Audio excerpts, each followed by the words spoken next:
1번 리딩 시작하겠습니다. 일단 이 자리가 나를 나타내고요.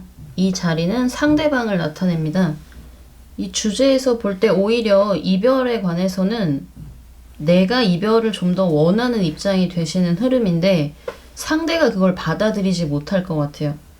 그래서 이별을 얘기하신다고 해도 상대 때문에 이별을 쉽게 하기가 어려운 상황이셔서 오히려 상대방의 눈치를 보느라 연애의 감정을 만들어가고 계시는 흐름으로 보이고, 초반에 나와 잘 맞는 느낌을 받으셨던 거는 아무래도 이제 커뮤니케이션 이런 부분에서 상대방이 나에게 맞추려고 노력했던 부분으로 보이는데, 워낙에 고집이 강하고 변화가 없는 그런 사람으로 보이다 보니 오히려 나 같은 경우에는 끼도 좀 있으시고 변화에도 좀 유연하게 대처하고 잘 질리기도 하는 카드예요. 그러다 보니까 상대방이 오히려 이런 변하지 않고 항상 일관성 있고 이런 부분이 나와는 잘 맞지 않는다라는 부분들을 만나면서 계속 느끼셨을 거고, 그러다 보니 내가 좀 더 나와 잘 맞는 사람을 만나서 더 재밌는 연애를 하고 싶다라는 생각에 이별을 생각하실 수 있지만, 상대는 변화를 좋아하지 않는 사람이다 보니까 오히려 시간이 흐르면서 정이 많이 붙었을 거고 그런 걸 끊지 못해서 이어갈 수 있는 사람으로 보이거든요. 그리고 기본적으로 소유욕이 많은 사람으로도 보여요. 그래서 내가 오히려 이별을 먼저 통보했을 때 상대의 소유욕을 자극하게 되는 상황이 되실 거고, 그래서 오히려 이별을 얘기하시면 상대가 잘 받아들이지 못하고 나에게 더 애착을 느끼게 되는 상황을 만드는 거고요. 그러면 나는 더 질리게 되는 거죠. 그래서 오히려 이 관계에서는 내가 마치 문제를 가지고 있는 사람인 것처럼 그런 식으로 어렵게 이별이 될 수 있는 흐름이세요. 대화로 설득이 가능하다라고 보이지 않기 때문에 단호한 태도를 취하셔야 이별이 가능하고, 아니라면 상대가 변화는 없는 사람이기 때문에 내가 정을 붙여서 가거나 적응을 하는 식으로 가셔야 될 것 같아요. 상대가 불안한 거를 싫어하고 확실한 상태를 좋아하기 때문에 이별을 한번 통보하셨다면 앞으로의 관계는 상대의 의심에서 벗어나실 수는 또 없어요. 그래서 한번 이별을 결심하셨다면 제가 볼 땐 의견을 바꾸지 않으시는 게 오히려 편안한 연애 흐름이 되실 걸로 보입니다. 그리고 사람이 변하는 건 아니니까 나라는 사람은 연애를 즐기고 또 새로운 자극을 받고 이런 게 맞는 거기 때문에 본인답게 가시려면 상대한테 미안해도 확실한 태도를 취하시는 게 상대도 괜한 미련을 갖지 않는 방법이 되시니까요.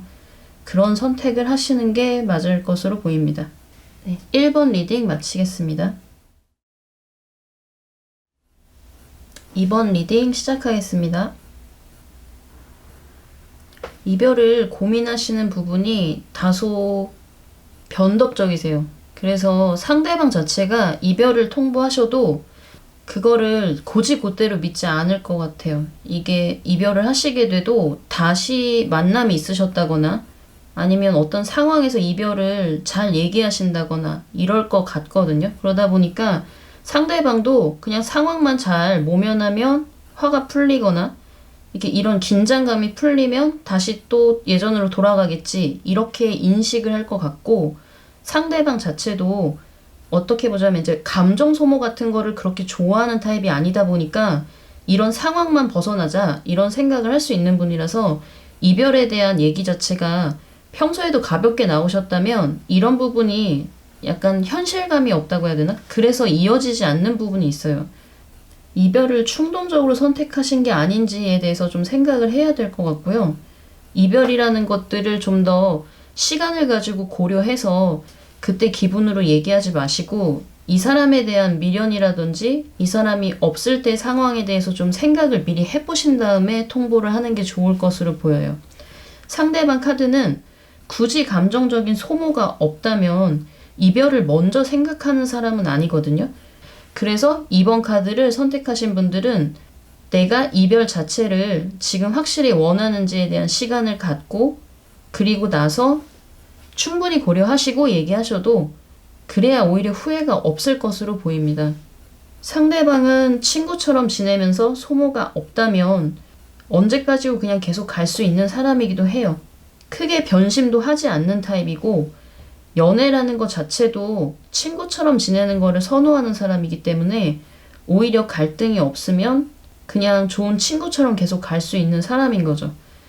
친구처럼 지내는 게 아니라 연애를 하는 감정을 느끼고 싶어서 이별을 선택하신 거라면 오히려 이런 분들은 요즘 환승 이별이라고 하잖아요.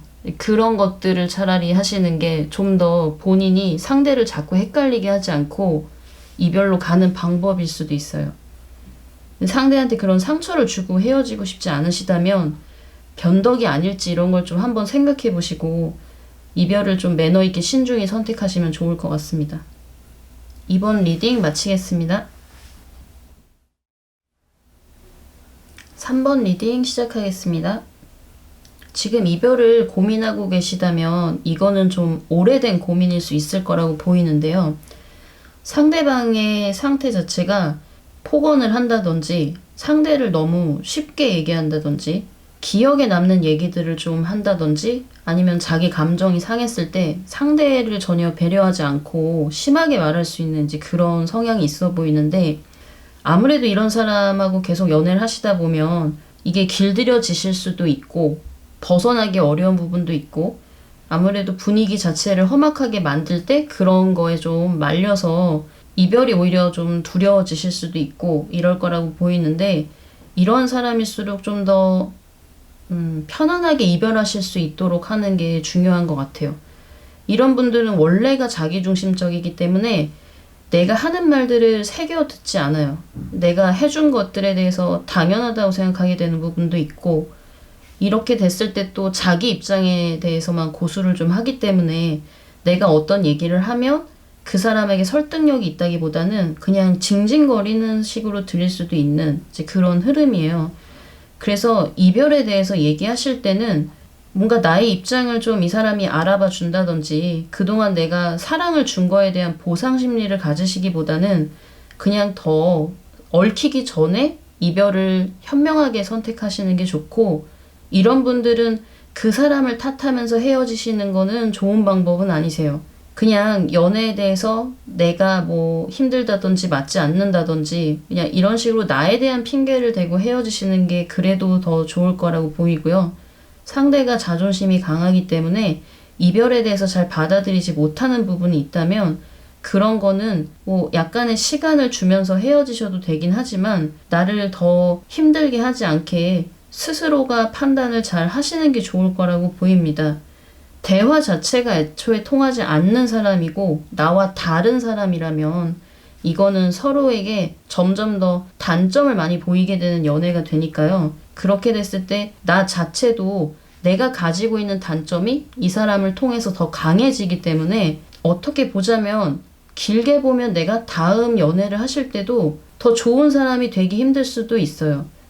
그래서 인연이라는 것 자체가 꼭 이렇게 이 사람만 존재하는 게 아니시기 때문에 나의 앞으로의 인생을 걸고 본다면 내가 어떤 사람으로 다른 사람을 만날까도 생각하셔야 되는 부분이라 누군가로 인해서 너무 지쳐서 헤어지시기보다는 나를 빨리 찾으시고 이 사람의 말에 휘둘리면서 영향을 받지 마시고 선택적인 부분에서 이미 그게 틀린 선택은 아니에요. 이별이 어찌 보면 나에게 더 나를 아끼는 그런 상황을 만들어주는 걸 수 있고 아니면 더 서로가 어울리는 인연을 만나실 수 있는 그런 흐름이 될 수도 있는 거기 때문에 이렇게 이별을 선택하셨다면 이걸 경험으로 오히려 내가 더 어떤 연애를 원하는지 생각해 보시고 다음 연애를 기대해 보시면 좋을 것 같습니다.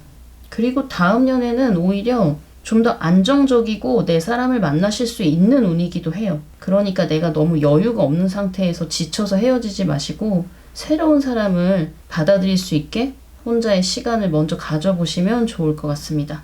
3번 리딩 마치겠습니다.